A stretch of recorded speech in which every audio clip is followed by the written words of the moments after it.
दोस्तों, महान विद्वान सुसेन लोंगेकर ने कहा है कि अपना उद्देश्य महान रखें, फिर चाहे कांटों से भरी डगर पर ही क्यों न चलना पड़े।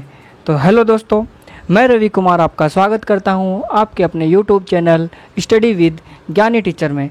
दोस्तों, अब तक हमने प्रकाश से संबंधित प्रकाश का परावर्तन पढ़ लिया है तथा प्रकाश के पूर्ण आंतरिक परावर्तन को पढ़ लिया है।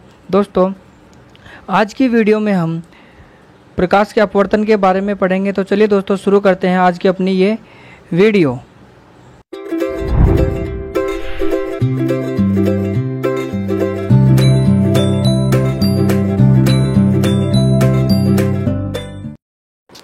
तो चलिए दोस्तों, हम पढ़ेंगे प्रकाश के अपवर्तन के बारे में। जब प्रकाश किरण एक माध्यम से दूसरे माध्यम में प्रवेश करती है तो वह अपने मूल पथ से विचलित हो जाती है। प्रकाश की इसी घटना को प्रकाश का अपवर्तन कहते हैं। मतलब दोस्तों, यानी जो प्रकाश होता है वो एक माध्यम यानी या तो सघन माध्यम होगा या विरल माध्यम होगा, यानी एक माध्यम से दूसरे माध्यम में जाती है तो जिस पथ में वह गमन कर रही होती है या उस पथ में ना जाकर दोस्तों वो क्या करता है, प्रकाश जैसे ही अन्य माध्यम में प्रवेश करता है या दूसरे माध्यम प्रवेश करता है तो जिस पथ में जा रहा होता है उस पथ में ना जाकर वो वहाँ से थोड़ा सा विचलित हो जाता है।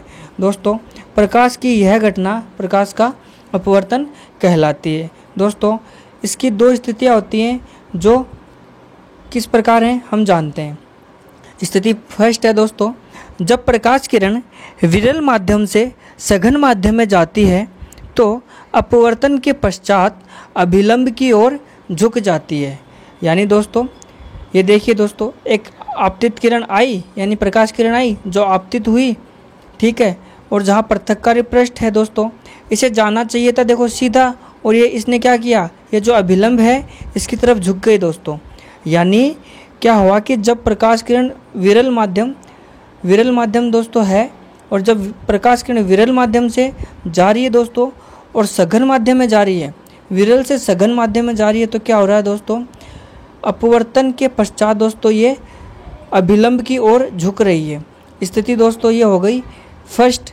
अगर बात करें हम अगली स्थिति की तो चलिए दोस्तों अब हम जानते हैं कि इसकी अगली कंडीशन क्या होती है। तो दोस्तों, इसकी अगली कंडीशन होती है कि जब प्रकाश किरण सघन माध्यम से विरल माध्यम में जाती है, यानी दोस्तों उसके ठीक विपरीत, यानी जब प्रकाश किरण सघन माध्यम से विरल माध्यम में जाती है तो अभिलंब से दूर हट जाती है। देखिए दोस्तों, ये एक प्रकाश किरण जा रही है और ये सीधा ना जाकर ये अपने पथ से विचलित हो गई और अभिलंब से देखो अभिलंब से दूर हट गई दोस्तों। ये अभिलंब से दूर हटने का कारण क्या था कि यानी सघन से विरल माध्यम में जाती है तो अभिलंब से दूर हट जाती है। तो दोस्तों, इस तरह से आपको प्रकाश के अपवर्तन की परिभाषा अच्छे से समझ में आ गई होगी कि जब प्रकाश किरण एक माध्यम से दूसरे माध्यम में प्रवेश करती है तो वह अपने पथ से विचलित हो जाती है।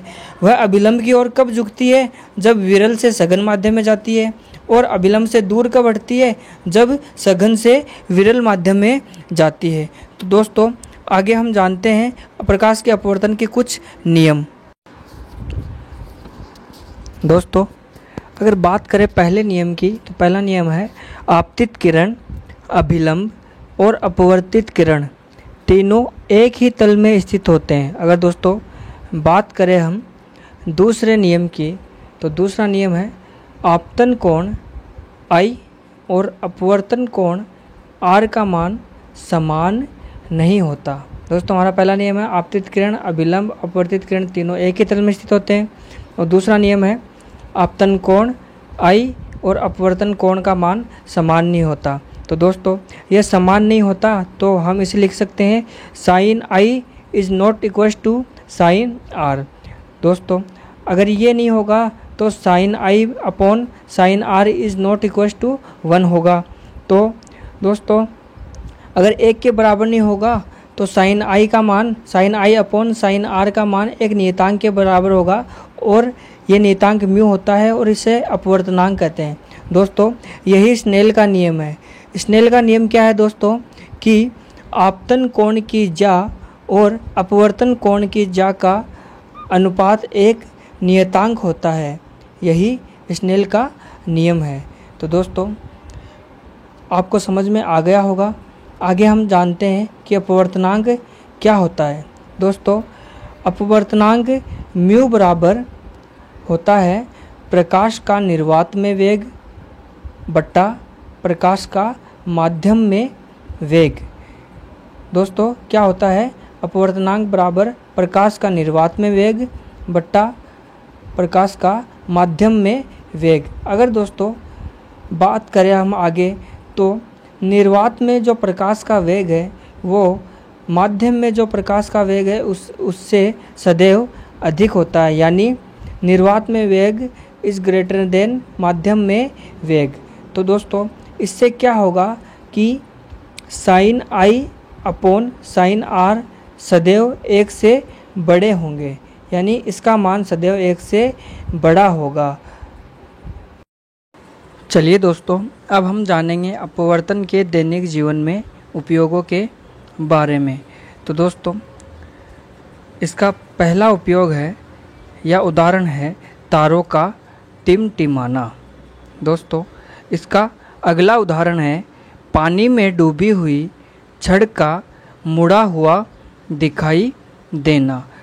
दोस्तों अगला है पानी में डूबी हुई वस्तु का ऊंचा उठा हुआ दिखाई देना।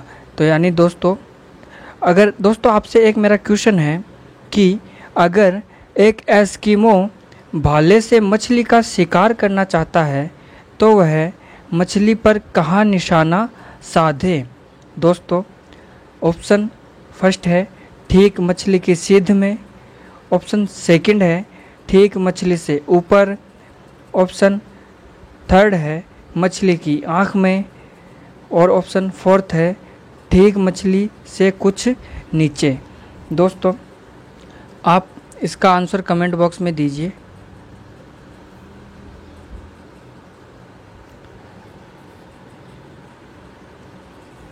दोस्तों इसका सही आंसर है ऑप्शन डी मछली से कुछ नीचे, क्योंकि मछली पानी में अपवर्तन के कारण कुछ ऊपर उठी हुई दिखाई देती है।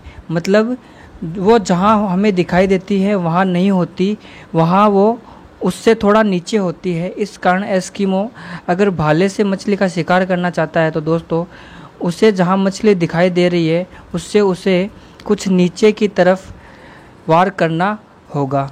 तो दोस्तों आगे मैं एक क्वेश्चन और पूछता हूँ कि अगर पृथ्वी पर वायुमंडल नहीं होता तो दिन की अवधि पर क्या प्रभाव पड़ता। दोस्तों ऑप्शन फर्स्ट है हमारा दिन की अवधि बढ़ जाती, या ऑप्शन सेकंड है दिन की अवधि कम हो जाती, ऑप्शन थर्ड है कोई फर्क नहीं पड़ता, ऑप्शन चौथा है नन ऑफ दीज, यानी इनमें से कोई भी नहीं। तो दोस्तों आप इसका आंसर दीजिए।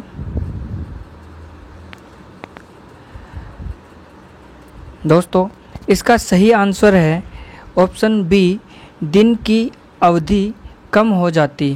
क्योंकि दोस्तों दिन की अवधि कम इसलिए हो जाती क्योंकि जो वायुमंडल है इसके कारण प्रकाश का अपवर्तन होता है, और अपवर्तन के कारण दोस्तों जो सूर्य का प्रकाश है वो सूर्योदय से पहले व सूर्यास्त के बाद अधिक समय तक बना रहता है। इस कारण दिन की अवधि बढ़ जाती है या बढ़ी रहती है। तो दोस्तों अगर वायुमंडल नहीं होगा तो दिन की अवधि कम हो जाएगी। तो दोस्तों मैं आशा करता हूँ आपको हमारा वीडियो पसंद आया होगा। अगर आपको हमारा वीडियो पसंद आता है तो इस वीडियो को लाइक करें, चैनल को सब्सक्राइब कर ले दोस्तों, बेल आइकन प्रेस कर ले ताकि आने वाले वीडियो की नोटिफिकेशन आपको मिलती रहे। दोस्तों मिलते हैं अगली वीडियो में, तब तक के लिए धन्यवाद। जय हिंद, जय भारत।